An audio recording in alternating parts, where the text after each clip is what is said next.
April 25, 1945. The streets of Berlin echoed with the thunder of Soviet artillery as the Red Army tightened its stranglehold around Hitler's capital. Among the rubble and burning buildings, a massive steel beast prowled through the urban battlefield. An IS-3 Iosif Stalin heavy tank, its 122mm gun seeking targets in the devastated cityscape. Inside the 46-ton monster, Senior Lieutenant Aleksandr Petrov commanded his crew of 4 through the most intense urban combat of World War II. Their mission was simple: smash through the final German defenses and plant the red flag on the Reichstag building itself. What followed was 3 days of hell on earth, as Soviet tank crews fought their way through Berlin's death trap, one block at a time, in the climactic battle of the European War.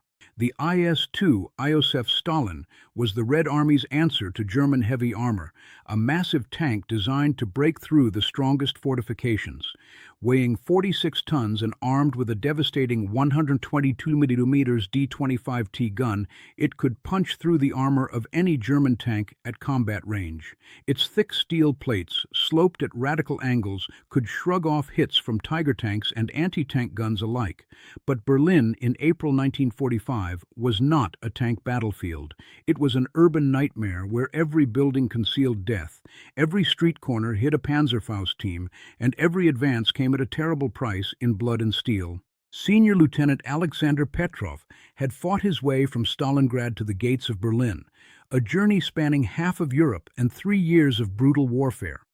His crew had been together since Kiev. Sergeant Mikhail Volkov, a former artillery instructor with supernatural accuracy; Corporal Ivan Kozlov, a 19-year-old loader with mechanical precision; and Private Dmitry Smirnov, a Ukrainian mechanic who could coax their tank through impossible terrain. Their IS-2 Stalingrad's revenge bore scars from dozens of engagements.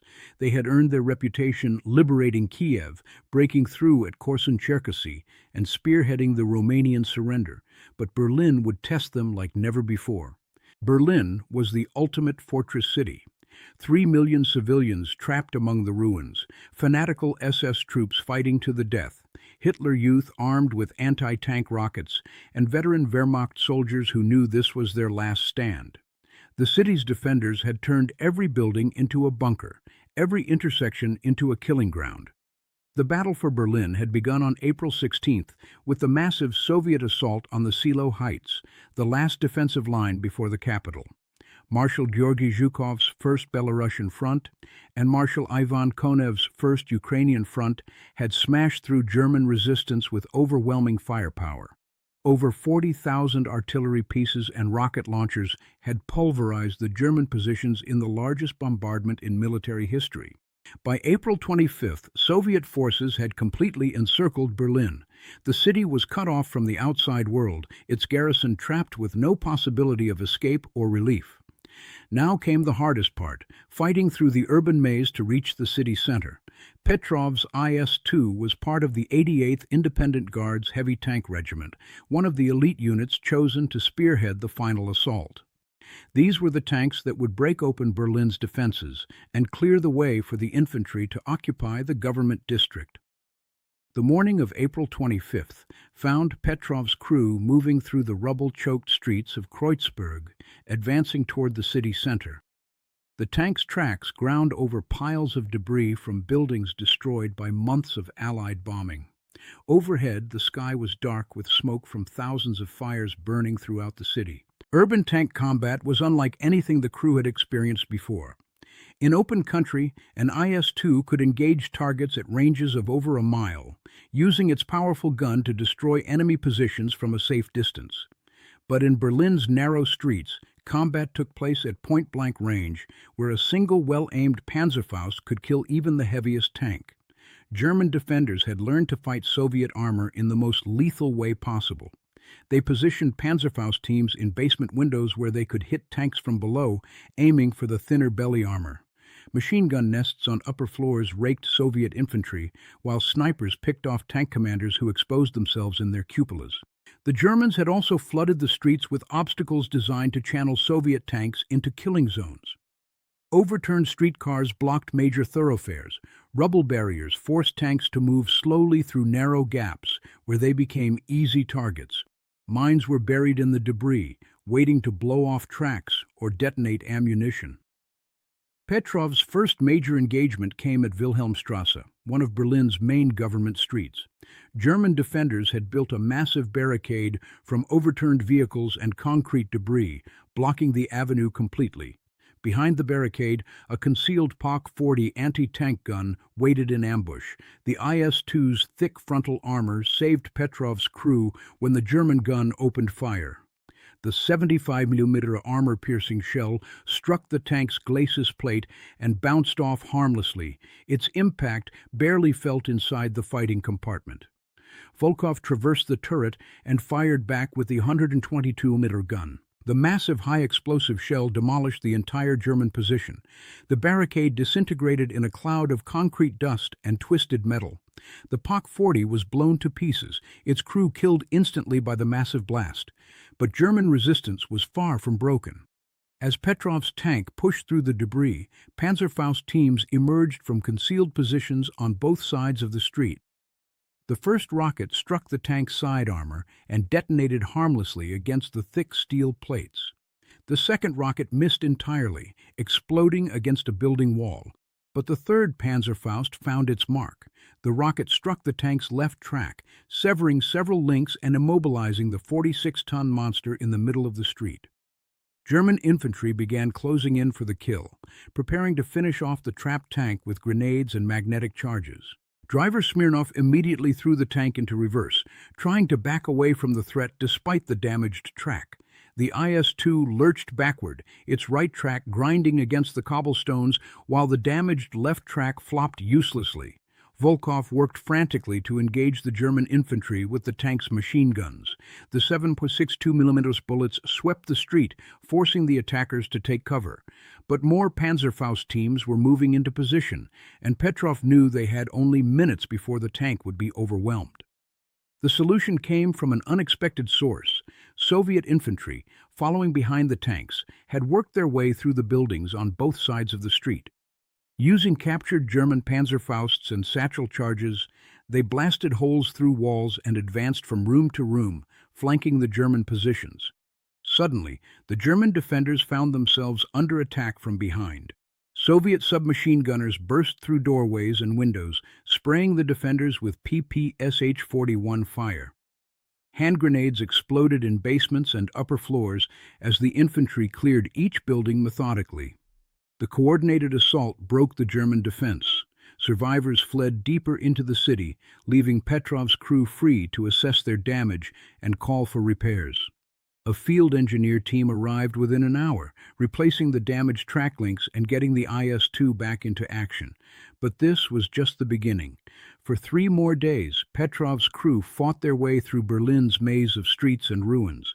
Each block brought new challenges, new ambushes, new tests of their skill and courage. German defenders had learned to exploit every weakness in Soviet armor. Coordinated Panzerfaust teams would disable tracks, jam turrets, then close with magnetic charges. Defenders used sewers and U-Bahn tunnels to emerge behind tanks from unexpected directions. Soviet crews developed counter-tactics through bitter experience. Tanks advanced in pairs with infantry support. The most effective method was concentrated firepower, demolishing suspected strongpoints with 122mm shells rather than risking close assault.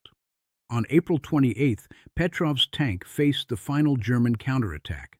6 Tiger II tanks emerged from the Tiergarten, their 88mm guns seeking Soviet targets. At 300 meters in the rubble-strewn streets, both sides could penetrate each other's armor. Victory would go to whoever fired first. On April 27th, Petrov's tank reached the government district, just blocks from the Reichstag building that had become the symbolic target of the entire Berlin operation. The area around Hitler's bunker was the most heavily defended part of the city, protected by veteran SS troops and the last intact Wehrmacht units. The final assault began at dawn on April 30th, the day Hitler would take his own life in his underground bunker. Petrov's IS-2 led a column of Soviet tanks and self-propelled guns down Unter den Linden, Berlin's famous boulevard, now reduced to a wasteland of rubble and burning buildings. German resistance was fierce but futile. The few remaining PaK-43 anti-tank guns, capable of penetrating even IS-2 armor, fired from concealed positions in the ruins. But Soviet artillery quickly silenced each position with devastating counter-battery fire. The Reichstag building loomed ahead like a medieval fortress. German defenders had turned every window into a firing position, every room into a strong point. The building's thick stone walls provided excellent protection against small arms and shell fragments, but they could not protect against 122 mm high explosive shells fired at point-blank range. Petrov positioned his IS-2 just 200 meters from the Reichstag's main entrance and began systematically demolishing the building's defenses. Each shot from the massive gun blasted away chunks of masonry and shattered defensive positions. Volkov worked with methodical precision, placing shots exactly where they would do the most damage. The 122 mm gun was originally designed as an artillery piece to destroy fortifications. In Berlin's urban environment, it proved devastatingly effective against buildings. A single high-explosive shell could demolish an entire room, killing everyone inside and collapsing defensive positions into rubble. While the tank provided fire support, Soviet infantry stormed the Reichstag itself. Red Army soldiers fought room to room, floor by floor, using grenades, submachine guns, and satchel charges to clear German defenders from their positions. The battle raged for hours as both sides fought with desperate ferocity for control of Nazi Germany's symbolic heart.